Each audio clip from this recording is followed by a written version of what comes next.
नमस्कार सभी को, आप सभी का स्वागत है आपके अपने YouTube channel new M class पर। इसमें बेटा मैं पढ़ा रहा हूँ क्लास 12th की मैथ और फिजिक्स, क्लास 10th की मैथ। ठीक है बेटा। अच्छा, मैंने पीछे आज जो मैं पढ़ाऊंगा बेटा, मैं पढ़ाऊंगा क्लास 12th की फिजिक्स का जो नेक्स्ट लेक्चर होगा वो। ठीक है बेटा। और मैं ये पहले पढ़ा चुका हूँ गॉस की प्रमेय। आज गॉस की प्रमेय का पढ़ेंगे निगमन, बहुत ही प्यार से, आराम से, शानदार तरीके से पढ़ेंगे। तो बेटा जो बच्चा आज मेरे चैनल पर नया आए हो वो चैनल को सब्सक्राइब करे, लाइक करो, ज्यादा से ज्यादा बच्चों तक शेयर करें। ठीक है बेटा। तो बिना किसी बात को ज्यादा बात करते हुए बेटा स्टार्ट करते हैं। पहले मैं थोड़ा सा आपको याद दिलाता हूं जो मैंने पिछली क्लास में कराया था। मैंने कराया था बेटा कि गॉस की प्रमेय लगाने के लिए एक बंद पृष्ठ चाहिए होता है। बंद पृष्ठ या फिर ऐसे बना ले, ऐसे नहीं, गोला बनाने, गोली ना सकते। बंद पृष्ठ है जो बंद हो, तो वो गॉस की प्रमेय क्या कहती है कि उससे गुजरने वाला कुल चुंबकीय वैद्युत फ्लक्स जो होता है उसमें उपस्थित आवेश का 1/ε0 गुना होता है। ठीक है बेटा। गॉस की प्रमेय क्या कहती है कि किसी भी बंद पृष्ठ से गुजरने वाला कुल वैद्युत फ्लक्स उसमें उपस्थित कुल आवेश का 1/ε0 गुना होता है। ये मैं लास्ट क्लास में पढ़ा चुका हूं। आज जो पढ़ेंगे वो गॉस की प्रमेय का निगमन पढ़ेंगे बेटा। ठीक है बेटा। तो मैं इसे साफ करके अब पढ़ते हैं गॉस की प्रमेय का निगमन। ठीक है सर, कॉपी पेन निकाल लो आराम से और पढ़ना स्टार्ट करते हैं बिना किसी देरी के। चलिए, जैसे बेटा गॉस की प्रमेय के लिए मैं बनाता हूं, जैसे कोई क्यू आवेश है बेटा और ये इसका वैद्युत क्षेत्र है, यहाँ पे लगाते हैं क्यू आवेश, और ये इसका वैद्युत क्षेत्र, ये आर दूरी पर है। ये क्या है बेटा? आर दूरी। ठीक है बेटा, साफ दिख रहा होगा। ठीक है सर। अब ये हो गया आवेश, और मैं यहाँ एक छोटा सा पृष्ठ लेता हूँ, छोटा सा एरिया, बहुत ही सूक्ष्म एरिया लेते हैं बेटा। ये लेते हैं ए, एकांक क्षेत्रफल या एकांक सदिश। ठीक है बेटा, ए यानी डी ए। तो सबसे पहले हम क्या करेंगे, माना फाना अपना आराम से अपने आप लिख सकते हैं। जैसे कैसे लिखेंगे कि माना कोई वैद्युत माना कोई आवेश जिसका वैद्युत क्षेत्र में वैद्युत पृष्ठ डीए रखा है, बस इतना लिख दो, ज्यादा नहीं। और वो चारों तरफ से बंद और काल्पनिक है, क्योंकि ये कल्पना की जाती है, एक्चुअल में ऐसा होता नहीं है। ठीक है बेटा। तो बेटा माना और फाना, माना इसका ये चीज लिख लो, मैं बोलता हूँ, देखो। माना आवेश Q के चारों ओर आर त्रिज्या का काल्पनिक बंद पृष्ठ है। सूक्ष्म भाग, ये सूक्ष्म भाग बेटा, ये है सूक्ष्म क्षेत्रफल। सूक्ष्म भाग डीए से गुजरने वाला फ्लक्स। ठीक है बेटा, इतना लिख के अब समझो आराम से। गुजरने वाला फ्लक्स क्या होगा? फ्लक्स जो होता है बेटा वो होता है अवकलन की, ये अवकलन की फॉर्म है, मैंने उसमें बताया भी था। तो अवकलन की फॉर्म क्या होती है? डी फाई बराबर सूत्र होता है E D A cos theta. ठीक है बेटा, डी फाई बराबर E D A cos theta. अब आप एक चीज बताओ, यहाँ पर जो एकांक क्षेत्रफल यानी इसकी जो दिशा होगी बेटा पृष्ठ के लंबवत, तो पृष्ठ बेटा यूं है तो इसकी दिशा इधर होगी लंबवत। और बेटा वैद्युत क्षेत्र की तीव्रता यानी ई की जो दिशा होगी तो ये धनावेश है यानी प्लस का है, तो इससे होगी दूर होगी, तो ये दोनों एक ही दिशा में हो गए यानी समांतर होगी। तो थीटा बराबर यहाँ कितना होगा बेटा? 0 अंश। इतनी बात समझ गए होगी? अरे हाँ या ना भाई, एक ही दिशा में दोनों समांतर है, तो समांतर में तो कोई कोण बनेगा नहीं, यानी कोण कितना होगा? 0 अंश। ठीक है, उसका यूज बेटा यहाँ पर करेंगे, जैसे डी फाई बराबर ई डी ए कॉस कितना है बेटा? 0 अंश। और सबको मालूम है बेटा cos 0 अंश की वैल्यू कितनी होती है? 1, यानी ये 1 और 1 का गुणा किसी से भी करो उतना ही होता है। तो डी फाई बराबर ई डी ए, ये निकल के आया अभी तक इससे, इस पृष्ठ से बोल रहा हूं, बिल्कुल ये छोटे वाले पृष्ठ से, ठीक है। अच्छा, आवेश Q से R दूरी पर, आवेश Q से R दूरी पर वैद्युत क्षेत्र, वैद्युत क्षेत्र। तो बेटा E बराबर मैं पढ़ा चुका हूं पिछला, जो नया बच्चा है वो तो बेटा वो पहले पिछला जाके देखना, उसके बाद ये देखना, अच्छा समझ में आएगा। क्या पढ़ाया था? E बराबर होता है 1/4 पाई epsilon not Q upon R square, ठीक है बेटा, ये होता है। अच्छा, मैं इसको, इस वैल्यू को, इस समीकरण फर्स्ट मानता हूं इसको, समीकरण फर्स्ट में रखने पर, समीकरण फर्स्ट में E का मान रखने पर, अगर मैं E का मान समीकरण फर्स्ट में रख दूंगा तो क्या आएगा बेटा? डी फाई बराबर E की जगह मान रख रहे हैं हम 1/4 पाई epsilon not Q upon R square into D A. इतनी बात समझ में आ गई होगी बेटा, आराम से आ गई होगी। अच्छा, अभी हमने केवल जो डी फाई निकाला है, यानी वैद्युत फ्लक्स जो निकाला है, केवल इस पृष्ठ में निकाला है, ये छोटे वाले में। अब हम संपूर्ण का निकालेंगे, संपूर्ण, और संपूर्ण के लिए, जैसे छोटे के लिए अवकलन हो रहा था, तो संपूर्ण के लिए क्या करेंगे बेटा? समाकलन। क्या करेंगे बेटा? समाकलन। तो यहाँ पे लिख देना आराम से, संपूर्ण पृष्ठ के लिए, संपूर्ण पृष्ठ के लिए क्या करेंगे बेटा? या संपूर्ण पृष्ठ से ऐसे लिख दो, या संपूर्ण पृष्ठ से गुजरने वाला कुल वैद्युत फ्लक्स, संपूर्ण पृष्ठ से गुजरने वाला कुल वैद्युत फ्लक्स, ठीक है बेटा। तो हमने जो ये तो निकाल चुके हैं, ये निकाल चुके हैं, और संपूर्ण के लिए मैंने बताया, संपूर्ण के लिए क्या करेंगे बेटा? समाकलन। तो मैं इसे हटा के यहाँ पे लिखता हूं बेटा, ठीक है, यहाँ पे देखना। तो समाकलन किसका? डी फाई का बराबर समाकलन 1/4 पाई epsilon not Q upon R square D A, ठीक है बेटा। ये समाकलन, जिस पे बेटा मैथ होगी तो वो समाकलन आराम से समझ जाएगा, वरना थोड़ी सी दिक्कत होगी, ठीक है भाई।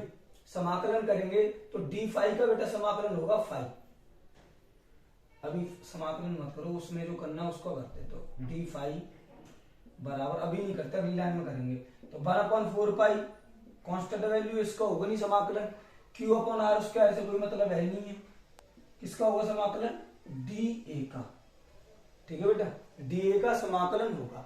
अब मैं समाकलन करूं तो इसका समाकलन होगा बेटा फाई बराबर, इसका समाकलन ये करेगी 1/4 पाई epsilon not Q upon R square, इसका होगा बेटा ए फॉर क्या होता है? ए फॉर क्षेत्रफल, और क्षेत्रफल यहाँ पर किसका लगाएंगे बेटा? हम गोलीय पृष्ठ का, किसका लगाएंगे बेटा? गोलीय पृष्ठ का, यानी संपूर्ण पृष्ठ। क्षेत्रफल का मतलब संपूर्ण पृष्ठ। तो फाई बराबर, संपूर्ण पृष्ठ क्या होता है? संपूर्ण पृष्ठ वो होता है 4 पाई R स्क्वायर, दिख रहा होगा वहां तक, अच्छा देख लूंगा मैं भी, 4 पाई R स्क्वायर। तो 1/4 पाई epsilon not Q upon R square, इसकी जगह आ गया बेटा 4 पाई R स्क्वायर, ये आ गया बेटा, ये आ गया। अब देखो 4 पाई से बेटा 4 पाई कैंसिल, R स्क्वायर से R स्क्वायर कैंसिल, तो फाई बराबर कुल निकल के आया 1/एप्सिलॉन नॉट इंटू Q। यही तो हमें सिद्ध करना है, यानी यही तो हमें लाना था। गॉस की प्रमेय का निगमन क्या कहती है? यही तो कहती है कि किसी पृष्ठ से, गोलीय पृष्ठ से या कोई भी पृष्ठ हो, उससे निकलने वाला कुल वैद्युत फ्लक्स वो बराबर होता है उसमें उपस्थित आवेश Q का एप्सिलॉन नॉट गुना होता है, ठीक है बेटा, यही लिखना था। इसे लिख लो आराम से, बहुत ध्यान से।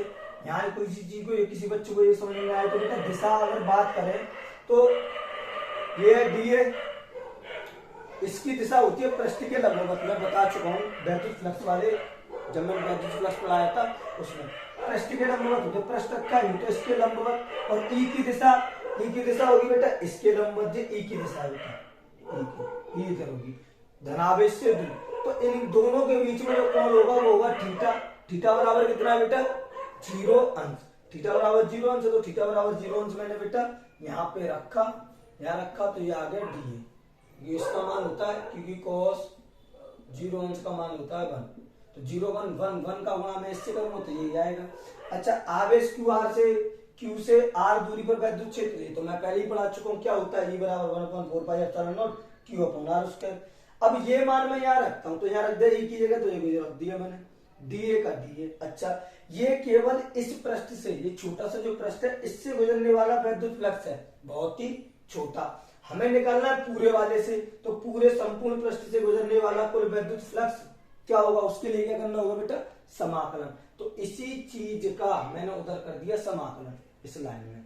अभी समाकलन किया नहीं, इसे ये ऐसे कैसे यहाँ से कांस्टेंट वैल्यू आगे निकाली क्योंकि इनका समाकलन होगा ही नहीं। अब डीए का समाकलन कर दिया। जिस बच्चे को इनका समाकलन समझ में ना आए तो बेटा वो समाकलन, फिजिक्स वाले बच्चे तो वो तो ऐसे समझ लें कि जैसे समाकलन होता कैसे है, जैसे मैं करता हूँ x की पावर 2 का, एक तो मैं बताता हूँ। तो करने का रूल ये होता है कि डी एक्स चाहिए पहली चीज, तो x की पावर 2 करता हूँ तो क्या होता है x की पावर 2, इसमें से एक जुड़ता है और इसमें 2 + 1 होता है, शायद ऐसा ही होता है। अच्छा मुझे पक्का याद है, हाँ यही होता है सर, एक जुड़ता है और जो पावर है वो बेस में आ जाती है।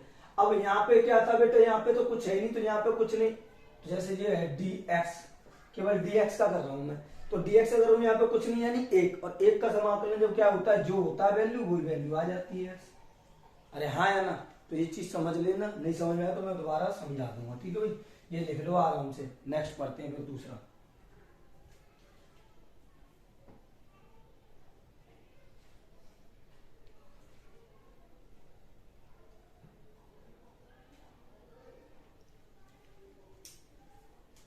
लिख लो आराम से बेटा, समझ के, फिर आगे पढ़ते हैं दूसरा, ध्यान से प्यार से।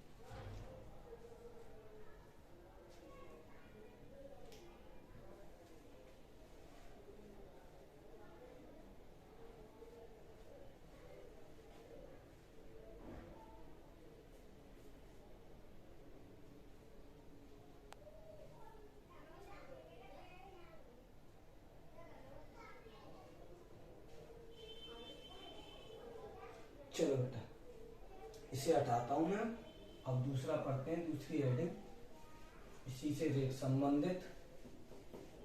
ध्यान से पढ़ते रहना, प्रैक्टिस करते रहना, कोई भी दिक्कत नहीं आएगी बेटा, आराम से ध्यान से, ठीक है भाई। चलिए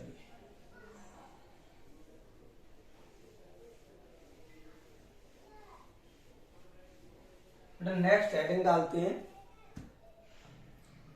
अनंत लंबाई के, यहां से लिखता हूं, अनंत लंबाई के आवेशित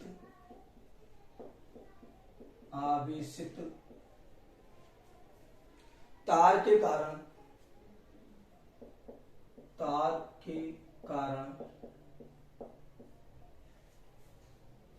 विद्युत क्षेत्र की तीव्रता, विद्युत क्षेत्र की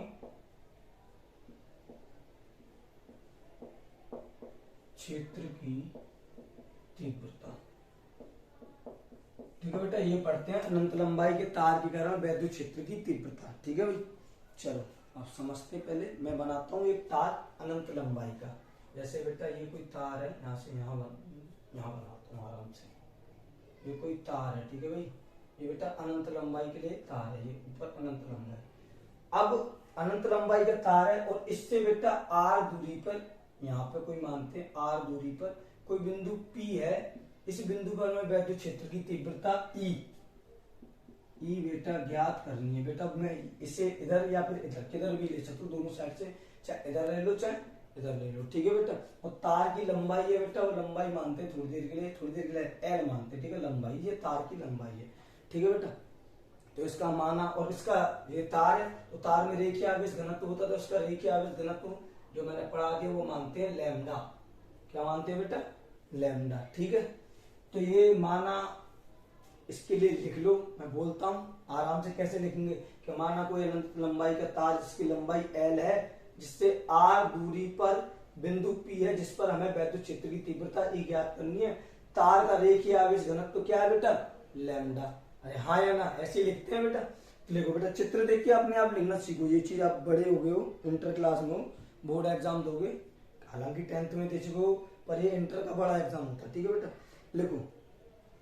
माना एक अनंत लंबाई का, माना एक अनंत लंबाई का चालक तार है, चालक तार है, जिसका रेखीय आवेश घनत्व, जिसका रेखीय आवेश घनत्व लैम्डा है, रेखीय आवेश घनत्व लैम्डा है। हमें चालक तार से, हमें चालक तार से R दूरी पर, R दूरी पर, R दूरी पर बिंदु P पर, बिंदु P पर वैद्युत क्षेत्र की तीव्रता E, वैद्युत क्षेत्र की तीव्रता E ज्ञात करनी है, ज्ञात करनी है। माना तार की लंबाई L है। ठीक है बेटा, अच्छा अब थोड़ा ये लिख लो, पहले आराम से लिख लिया होगा। चलो अब एक चीज समझो, यहाँ पे बेटा हम गॉस की प्रमेय का यूज करेंगे। किसका बेटा? गॉस की प्रमेय का। अब गॉस की प्रमेय का यूज करेंगे तो उसके लिए पहले फर्स्ट कंडीशन यही है कि उसके लिए चाहिए बेटा पहले बंद पृष्ठ। क्या चाहिए बेटा? बंद पृष्ठ। तो हम क्या करेंगे, क्योंकि ये तो अनंत लंबाई का तार है, पता नहीं कहाँ पे बहुत बड़ा, तो हम छोटा सा एक क्षेत्रफल लेते हैं, ये छोटी सी लंबाई लेते हैं, वहां लंबाई पे हम यहाँ पे बंद पृष्ठ, माना काल्पनिक बंद पृष्ठ बनाते हैं अपनी तरफ से, ऐसे करके बेटा। सही नहीं बना, ड्राइंग खराब है मेरी। यहाँ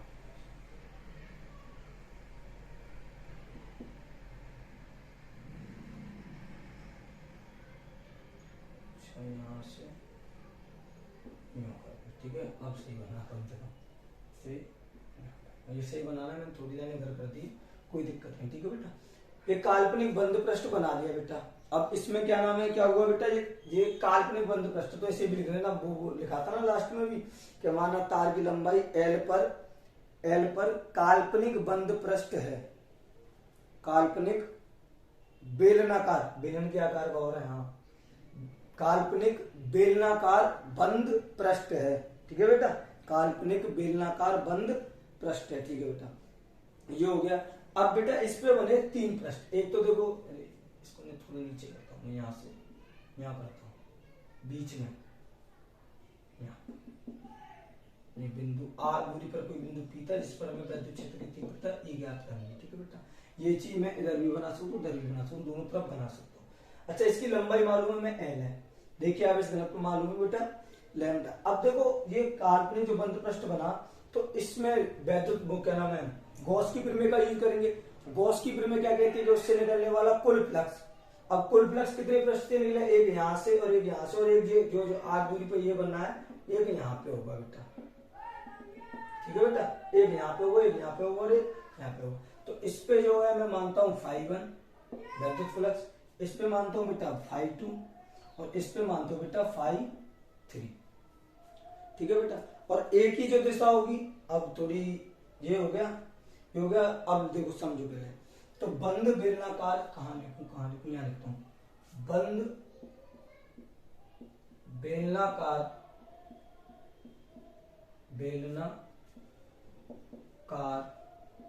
पृष्ठ से गुजरने वाला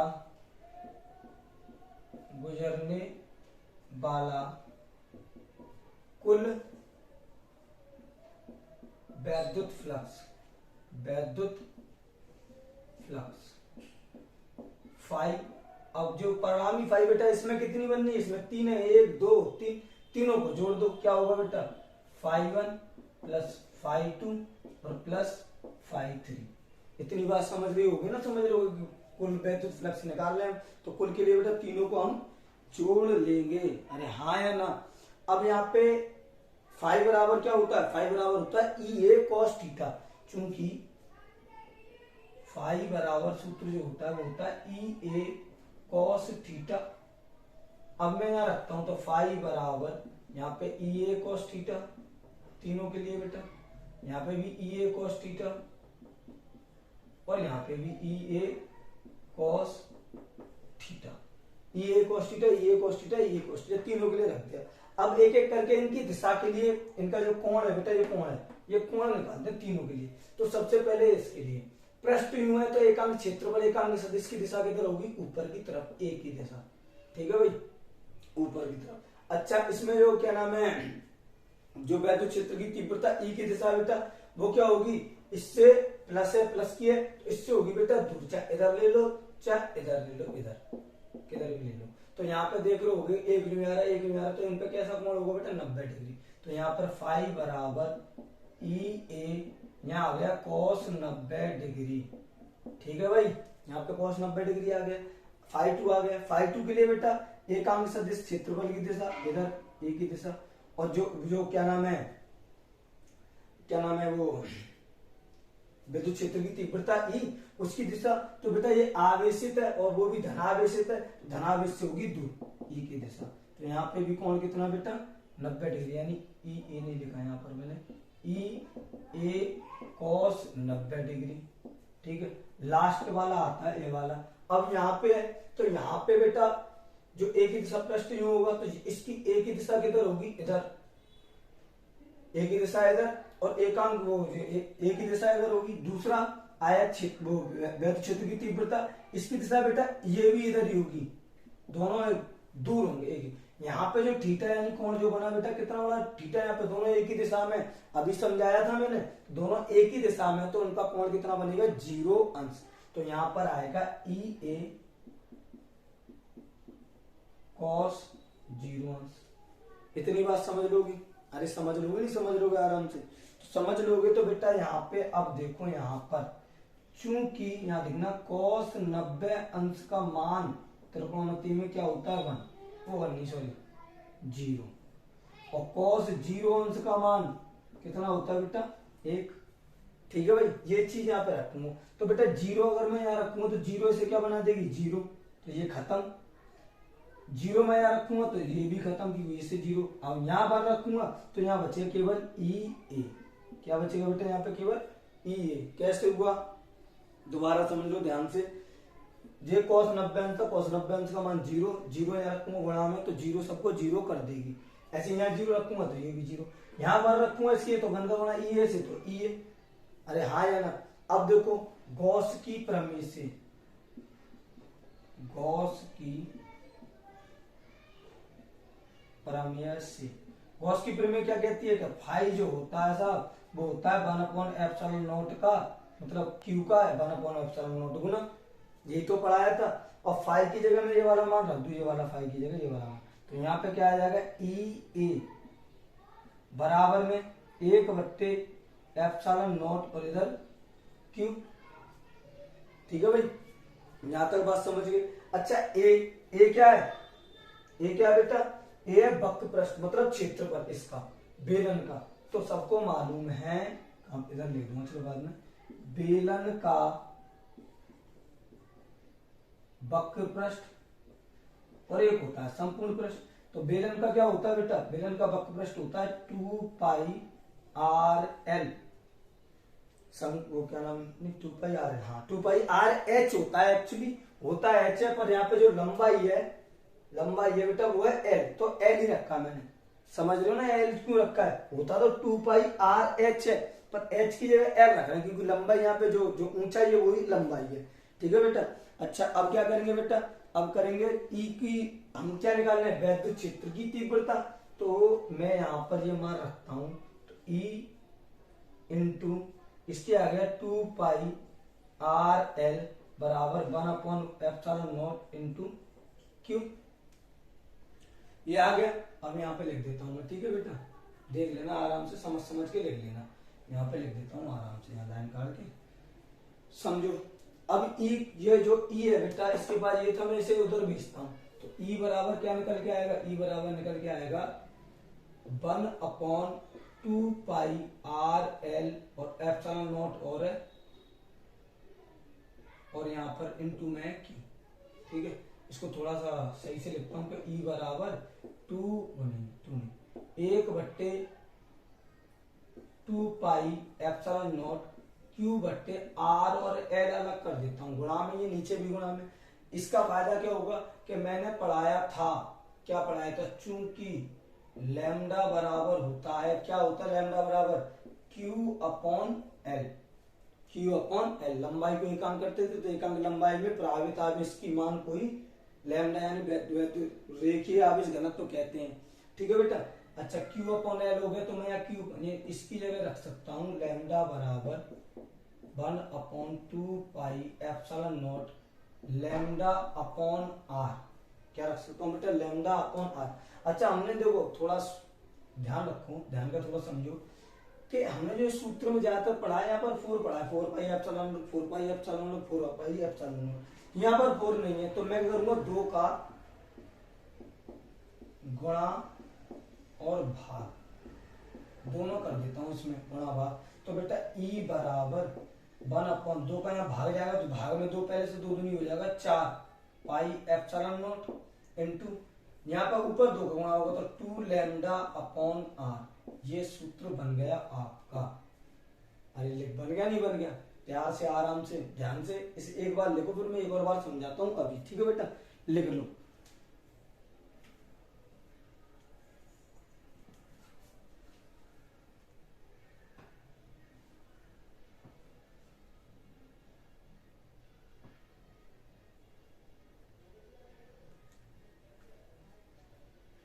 लिख लेना बेटा आराम से, थोड़ा बैठ जाओ तक पसीना पहुंचे।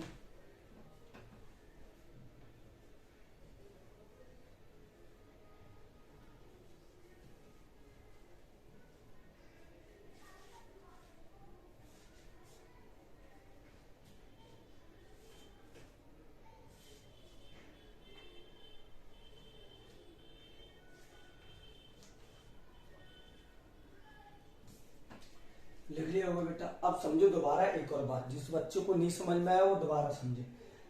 पहले क्या था बेटा, यहाँ से ये रेड वाला कहाँ गया, ये रहा, यहाँ पे, यहाँ से ये अलग है बेटा, पहले वो है, उसके नीचे ये। समझो पहले क्या था कि अनंत लंबाई का मैंने आवेशित तार लिया, जो धनावेशित था, आवेशित था। ठीक है, आवेशित तार लिया, जब अनंत लंबाई का है, अनंत लंबाई का है, तो बेटा इसमें हमें जो यूज करनी है वो गॉस की प्रमेय यूज करनी है। अब गॉस की प्रमेय यूज करने के लिए फर्स्ट कंडीशन यही है कि उसके लिए चाहिए बंद पृष्ठ। तो मैंने क्या किया, इसकी एल लंबाई पर एक काल्पनिक बंद पृष्ठ खींचा। क्या खींचा बेटा, एक काल्पनिक बंद पृष्ठ। बंद पृष्ठ क्या होगा, उससे निकलने वाला कुल विद्युत फ्लक्स निकाल लेंगे और इनके हिसाब से रख देंगे। ठीक है सर, ये रखा, तो इस पे बेटा 3 पृष्ठ बने, एक ये वाला और एक ये वाला और एक बीच में। अब इस पे φ1, इस पे φ2 और इस पे φ3। ठीक है बेटा, तो मैंने क्या किया, बंद बेलनाकार पृष्ठ से गुजरने वाला कुल विद्युत फ्लक्स देखा कितना है, तो वो है φ बराबर φ1 φ2 प्लस φ3 प्लस में। अच्छा, ये था, मैंने किया क्योंकि मुझे मालूम है, आपको भी मालूम है कि φ बराबर क्या होता है, ई ए कॉस थीटा। मैंने इन तीनों की जगह रखा। अब यहाँ पे आ रहा है थीटा, थीटा यानी कोण। अब कोण देखा तो सबसे पहले यहाँ देखा, तो एकांक सदिश की जो दिशा होगी, यानी एकांक क्षेत्रफल की जो दिशा होगी, वो पृष्ठ के लंबवत, मैं समझा चुका हूं। तो ये पृष्ठ है, तो इसके लंबवत ऊपर की तरफ। भाई ऐसे मैं ये पृष्ठ ले लूं थोड़ी देर के लिए, तो ऐसे रखा है। अब ऐसे रखा तो इसके लंबवत कैसे होगा, ऐसे। ठीक है भाई, ये इसके, अच्छा ये इसके लंबवत, और ई विद्युत क्षेत्र की दिशा ई, वो क्या होती है, धनावेश से दूर, तो इससे बेटा दूर।